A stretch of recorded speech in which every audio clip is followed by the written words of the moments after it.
Good day everyone! Today I will discuss evaporation. As we all know that evaporation is a process where liquid turns into vapor or gas. This happens when the liquid gets heat or energy. So what is evaporation? Evaporation is when a liquid slowly changes into gas on its surface. This can happen without boiling. For example, when you leave water in a bowl, after some time and the water level goes down. That is because the water evaporates. Now here is an example of evaporation in daily life. We have clothes drying, which the sun, puddles disappearing, it's after the rain, sweat drying, or it's in our skin, or water in a glass that's slowly going down, and our perfume which is smelled in the air, and the salt making seawater evaporates and leaves salt behind. So now what makes evaporation faster? Evaporation becomes faster when there is heat like from the sun or even the fire. Where there is wind or a moving air, the liquid has a large surface area. The air is dry because it's not humid. Now why is evaporation important? Evaporation is important because it helps dry our clothes. It helps us from clouds and rain, part of the water cycle. Cools our body when sweat evaporates, used in making salt, helps remove impurities from the liquids. So let me discuss to you the process of evaporation. So we can see here, this is an example when we use evaporation to dissolve plus water. A liquid receives heat and after some time it will boil. The particles starts to move faster and they will escape into the air as gas or vapor. Therefore, the liquid level became slower. And here in the last part, as you can see, it will only left with salt and no more water, as the water was already escaped into the air as gas or vapor, as what I said earlier. Now, in conclusion to my discussion, evaporation is the process where a liquid changes into gas because of heat.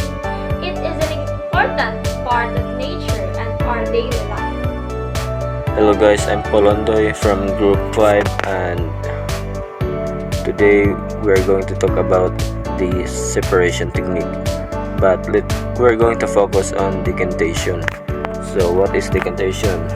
Decantation is a separation technique used to remove a liquid from solid or a heavier liquid by carefully pouring off the top layer.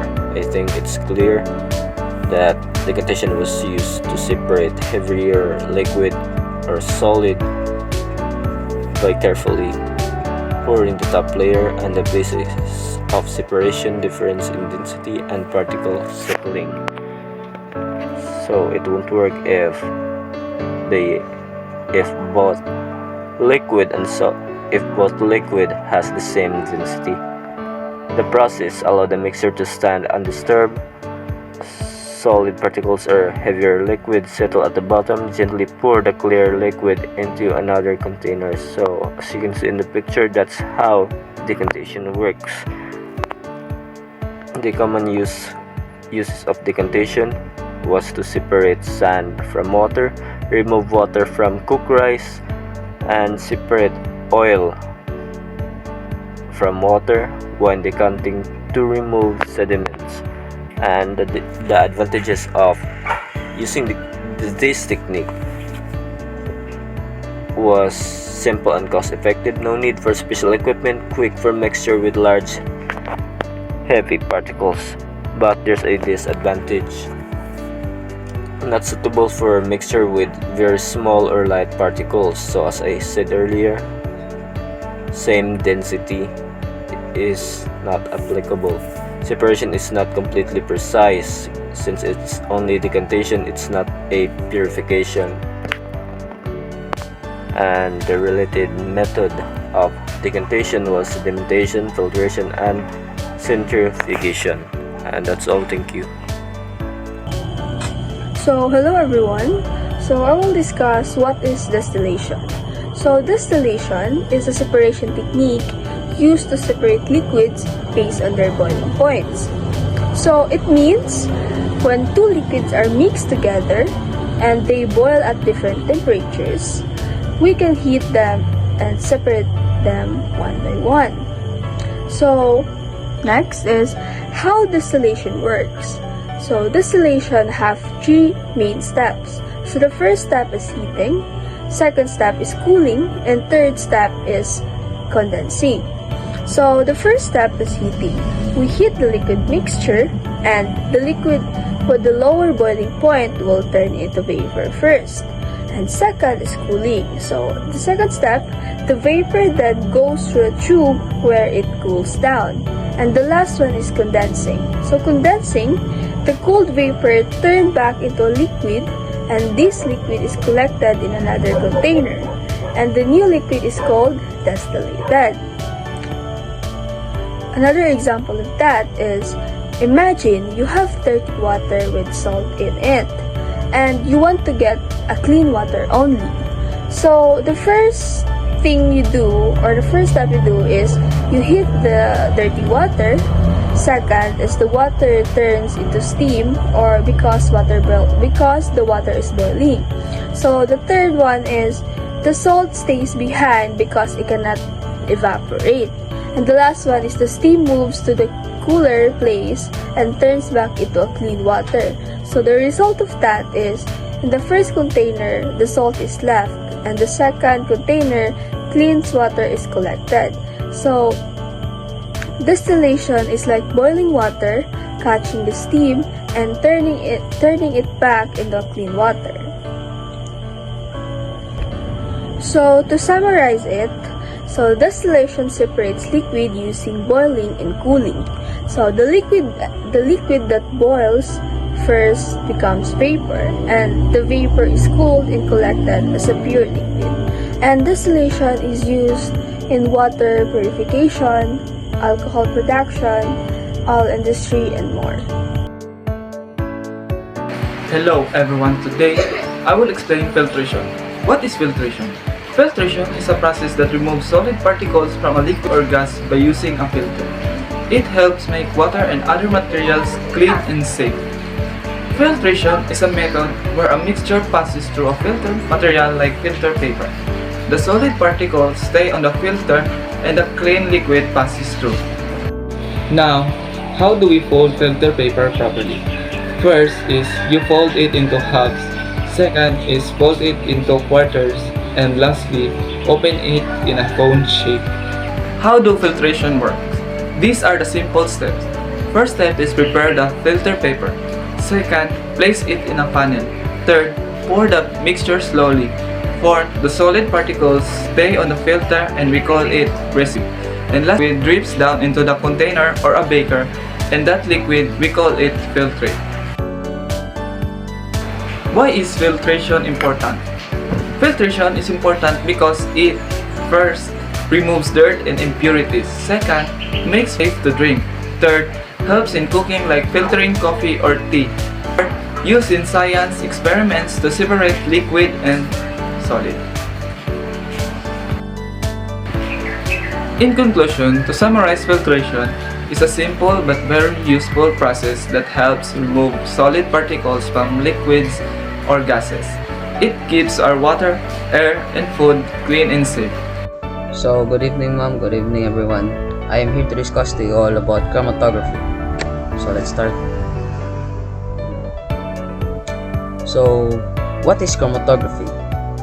Chromatography is a laboratory technique for the separation of a mixture into its individual components.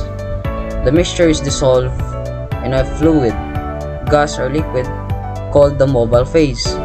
This fluid carries the mixture through a system containing a fixed material called the stationary phase.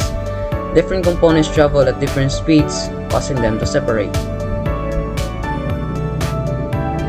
So, these are the key components. There are two phases of chromatography. These are mobile phase and stationary phase. First, mobile phase. The mobile phase is the solvent that moves through the chromatography system, can be a liquid or gas, carries the mixture with it as it flows. Analytes that are more soluble in the mobile phase moves faster, while on the other hand, stationary phase, the fixed materials that stays in a place on plate, in a column, or on paper, can be a solid or viscous liquid. Holds back components, absorption, or interaction. Analytes with higher affinity for this phase move slower. So, how does separation work? The differential affinity of separation relies on the differential partitioning between the two phases, which means the mobile phase and the stationary phase. So, adsorption components stick to the surface of the stationary phase, while solubility components dissolve in the mobile phase. For example, it's like a race. Component that like the mobile phase wins because it moves faster, while those that like the stationary phase lags behind because it just stays there. Next. So these are the type of chromatography. First is paper chromatography. The stationary phase is water molecules trapped in the cellulose fibers of the filter paper. The mobile phase is a solvent like water, ethanol, or acetone that moves up the paper via capillary action. Its usage is separating colored pigments like inks and plant dyes. It is simple, low-cost method used often in schools. Next type is thin layer chromatography or TLC. These are common because these are usually used in a chemistry lab and actually in schools also. So, stationary phase, a thin layer of absorbent materials, silica gel or alumina, on a glass or plastic sheet. Mobile phase, its solvent moves up to the plate. Its advantages is it is faster than paper chromatography and allows for a better separation. Often used to monitor reaction progression in organic chemistry. Spots can be visualized under the UV light if not colored. Next is calculating the RF values. RF means the retention factors, a ratio used to identify compounds. It is constant values for a specific compound in a specific solvent system. Values range between 0 to 1. Next is the gas chromatography or GC. Its mobile phase is an inert gas, it's helium or nitrogen. Stationary phase, a microscopic layer of liquid or polymer inside a long metal column. Its process is sample is vaporized and pushed through the column. Its applications is ideal for volatile substance. Example is testing purity of essential oils, detecting alcohol in blood. Lastly is HPLC or high performance liquid chromatography. Its concept is similar to column chromatography but uses high pressure to force solvent through. Stationary phase is very small particles packed tightly in a steel column. Its efficiency is very high, extremely high resolution and speed. Its usage is pharmaceutical industry for drug purity and environmental testing. So these are the real life applications, or we can say that we can use in a real life scenarios. So first thing is forensics. Forensics uses as the crime scene analysis, analyzing blood, urine for drugs or poisons. So these are used by the what do you call that? The crime scene analysis. They use it to analyze the blood or urine for drugs or poisons. For pharmaceuticals are purifying new drugs and ensuring dosage of accuracy, while environmental is testing drinking water for pollutants and pesticides. So the summary of my report is the core principles are chromatography separates mixtures based on a differential distribution between a mobile phase and a stationary phase. Its versatility is from a simple paper strips in skull to complex HPLC machines in a pharma labs. It is essential for analysis and verifications. Its impact is it ensures the safety of our medicines, food, and environment. Its measurement is RF value, planar, and retention times column are the key metrics used to identify the substance. Thank you for listening.